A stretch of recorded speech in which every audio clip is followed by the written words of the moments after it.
අපේ private part එකේ මේ වගේ හුරුල ගෙඩිද. පිරිමිගේ ප්‍රයිවට් පාර්ට් එකක් තියෙනවා. ගේනු කට්ටියගේ ප්‍රයිවට් පාර්ට් එකක් තියෙනවා. මේ වගේ ලිප් එකක් තියෙනවා. මේකට 4D ස්පොට් කියලා කියනවා.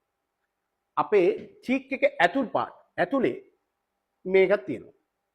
මේකට කියන්නේ 4D ස්පොට්. මේක හුරුල ගෙඩි නෙමෙයි. මේක අපේ ඔයිල් ග්ලෑන්ඩ් එක ලොකු වෙලා පෙන්නනවා. ඕක අයින් කරන්න try කරන්න එපා. අයින් කරන්න බෑ. තුවාල වෙනවා. වැඩක් නැහැ. මේක කොමන්.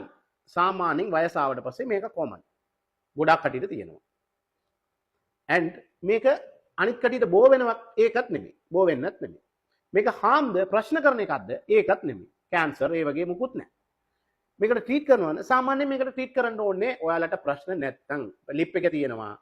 ඒක අපහසු කොස්මෙටික්ලි අපිට පෙන්වන්න බෑ. එහෙමනම් ට්‍රීට්මන්ට් කරන්න පුළුවන්. ඒක සර්ජිකල් ට්‍රීට්මන්ට් එකක් තියෙනවා.